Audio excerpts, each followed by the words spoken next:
Yo, what's up guys? This is my first YouTube video. Last night we came down here to this mark. We put a lobster spot in the water, but we just used gammon because it's our first day of the trip and we didn't have any fish. So hopefully we get something. We'll see if the fish like my nan's cooking. I'll put a clip in of me putting it down last night. We like rushed here as soon as we got off the plane because we were so excited.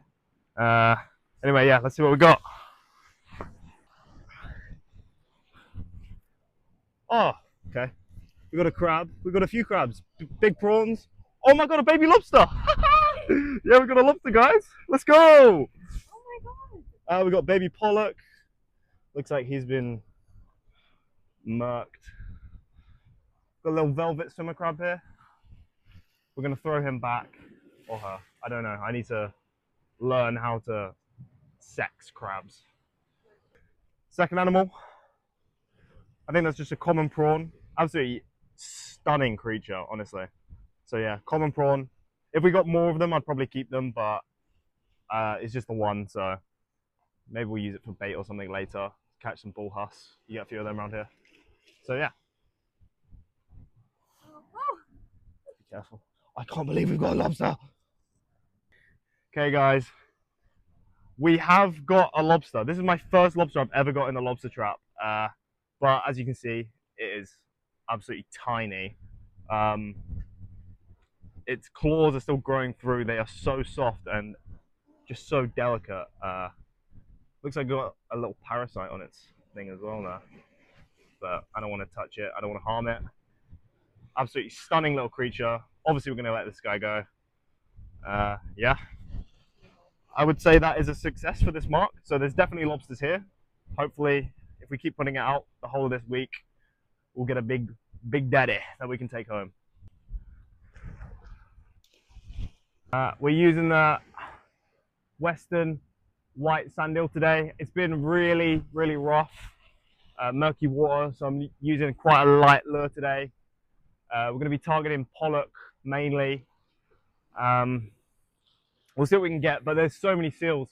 We saw 3 seals on the walk down here, which is not a good sign, but they seem to have left now because we're here, causing loads of noise about a lobster. So yeah, first cast, let's go baby.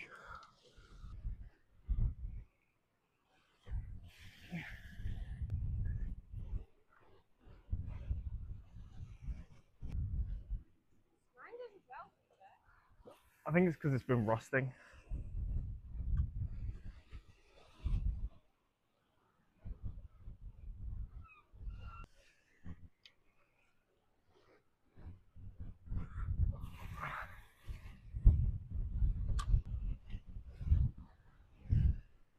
Like, damn it. No. Been at this mark for a good while now.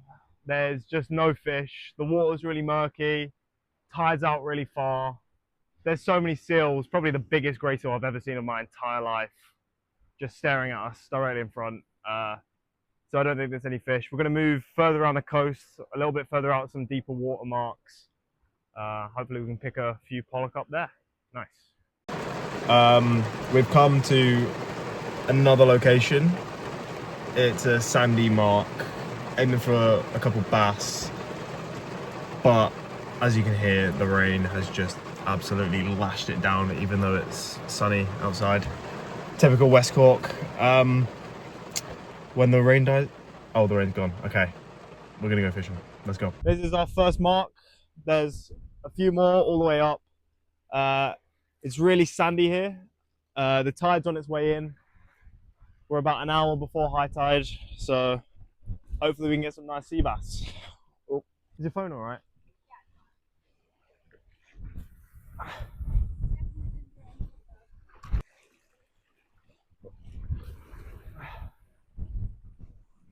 So we've been here for about half an hour. No luck on the sand eel. We're gonna go to the second swim now. Probably gonna switch to a blue metal spinnerbait, I reckon. Trying to find these bass. It says the tide's meant to be coming in, but It looks like it's going out. We're at our second mark now. It's like 300 meters down from the second one. Same sort of environment. Hopefully we can hook into a few bass.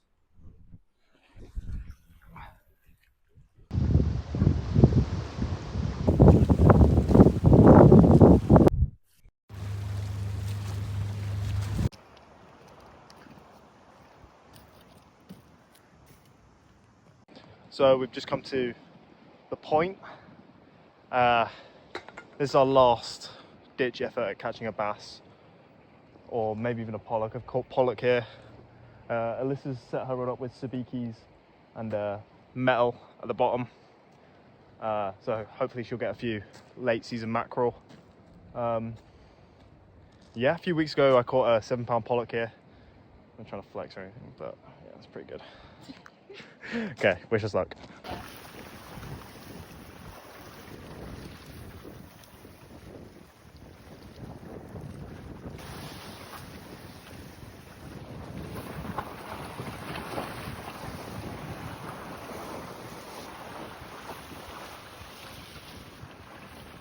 The tide's probably turned now, so we're probably going to call this spot a day, but if this isn't the end of the video, then we're going to go squid jigging later tonight.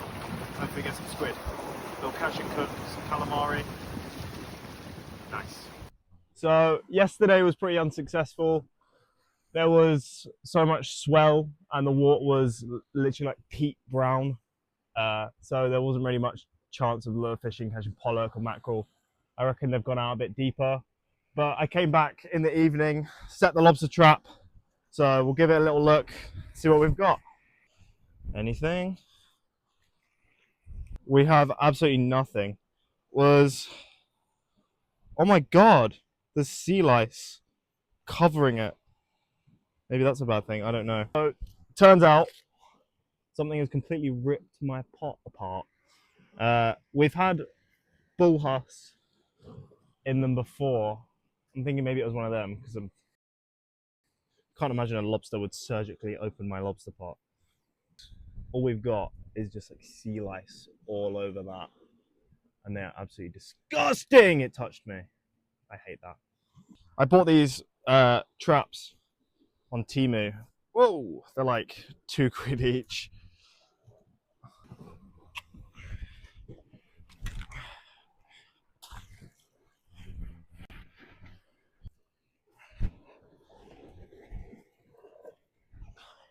We've put the lobster top back in. It's gonna have a flick around with this Westin blue sand eel. Blue's been doing really well this year, and the soft plastic sand eels, pollock just love them. They're here, we'll find them. This rod is so old. If any company wants to sponsor me, please just send me a rod. I'm dying.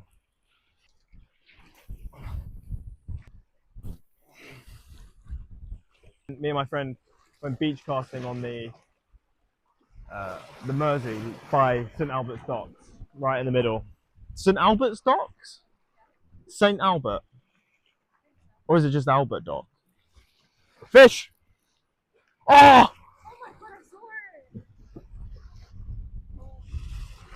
I just had a pollock on, but because I was yapping, it just got away. But anyway, in Albert Dock, we got a thornback ray. I'll put a picture in now if I can figure out how to edit.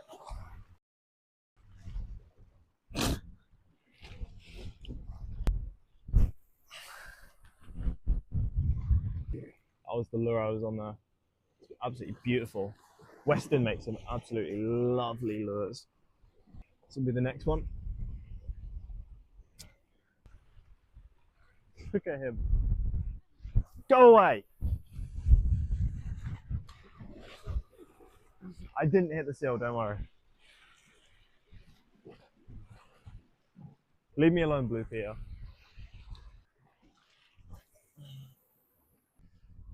We were just on that mark there, fishing off into the strand here.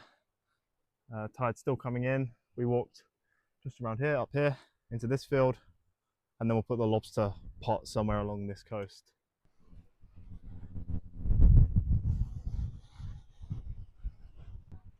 We've come to this little gully here. I want to put the pot in somewhere nice and sheltered like this so that it doesn't get taken out to sea. We'll flick for a few pollock just off the edge here. It's looking promising. So, yeah.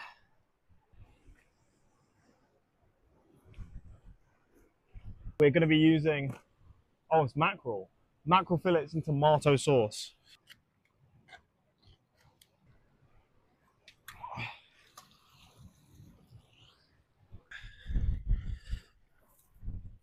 We're at a new mark for pollock. It's high tide now. I don't need to shout, you can probably hear me. Yeah, it's high tide. There's still seals. It's the same seal because we were just over there a minute ago.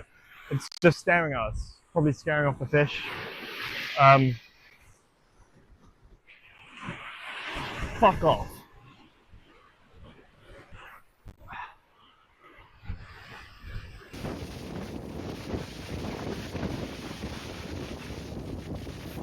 Right, guys, it is so rough.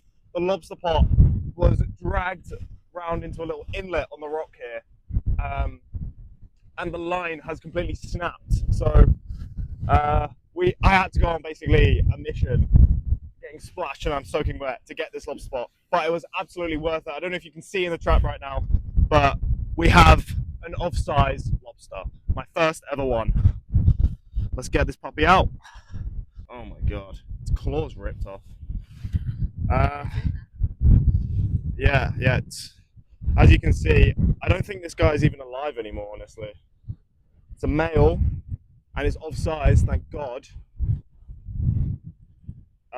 Yeah, first ever lobster. It's a male off-size. We're going to keep this guy because it's lost its claw, and we wanted to anyway.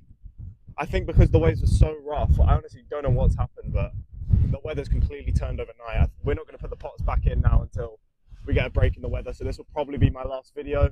There's no point fishing, but yeah, I'll give you a close-up of the camera. Look at this guy. Absolutely beautiful. I think just the roughness of the waves has killed it overnight, unfortunately, but yeah. We're going to eat this guy, and we'll show you the result. Here's the claw that came off. This is the crusher claw on its left hand here.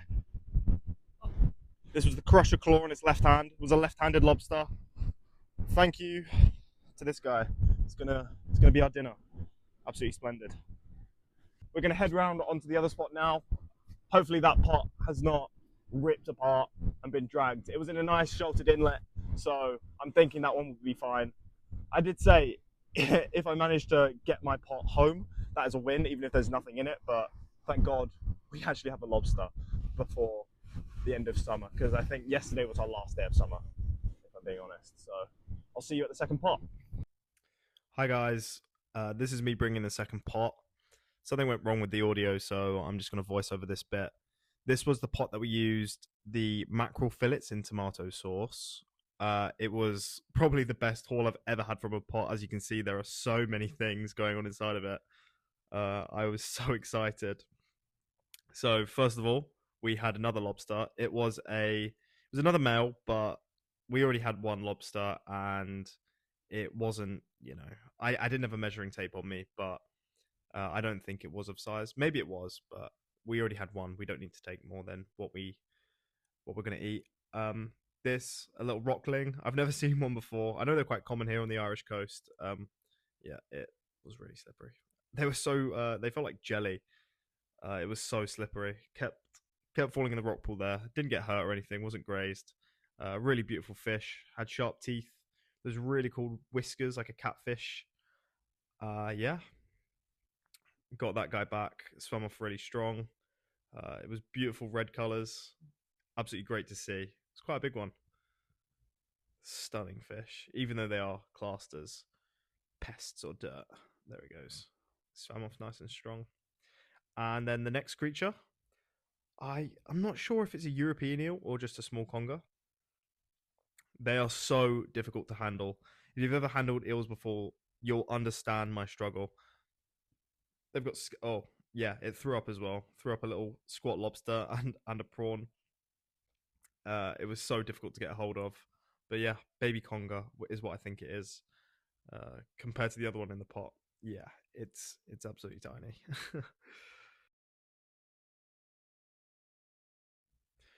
As for the other eel that was in the pot, um, it was quite a big conger for a little gully like that. I wouldn't expect big congers like that to come in that close to shore, only within a few feet. Maybe the tomato sauce mackerel really draws them in. I'm definitely going to be using that again.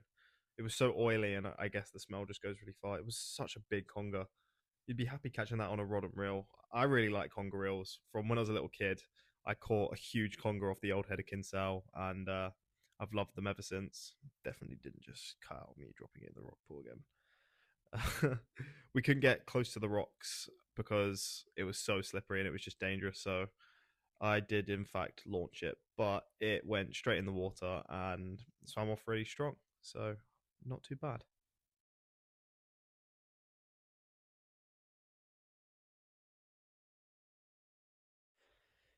And finally, well, I've already shown you, but here's that other smaller male lobster. We threw him back. There was no point in keeping it. We've already eaten the other one at this point, and we're completely full up. It was absolutely delicious. Hopefully, this guy gets a bit bigger, and yeah, we'll come back for him next year. Or if we get a break in the weather, I'll put the pot out again. Whatever.